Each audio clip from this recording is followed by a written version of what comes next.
Orang yang kaya simpan duit untuk buat duit.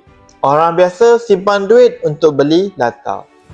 Cuba korang fikir, orang kaya beli aset, duit masuk sendiri, tiap-tiap bulan baru enjoy lifestyle. Orang biasa beli barang baru, duit keluar dan keluar. Hujung bulan tiada simpanan. Sebelum tu, sila like, follow dan share video ni supaya dapat manfaat kepada ramai orang. Orang kaya biasanya beli apa? Orang kaya biasanya beli rumah untuk disewa, beli saham untuk dapat dividen, dan labur balik dalam bisnes yang ada passive income.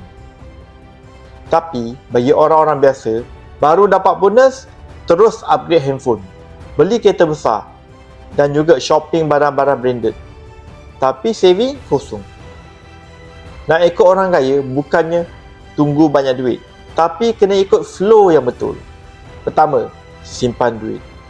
Nombor dua, buat duit daripada simpanan, iaitu berbisnes. Hasil bisnes ni baru enjoy lifestyle. Korang nak terus nampak kaya ataupun korang nak betul-betul bebas kewangan?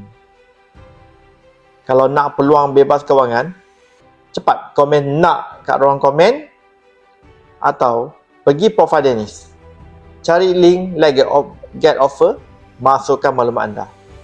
Dennis akan hubungi anda dengan segera. Let's join Dennis.